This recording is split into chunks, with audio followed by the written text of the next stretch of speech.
lala, ipagpatuloy mo. Kaya marunong din naman ako magreklamo. Okay, dito tayo mag-uusap sa Santulan Flyover. Matagal yun doon sa nakabuntot tayo.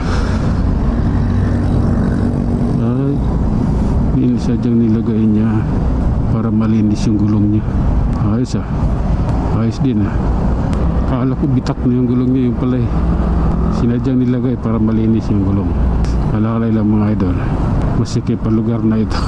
Okay, nakalusot tayo ng isang sasakyan. Sa balat dito sa iba hindi tayo.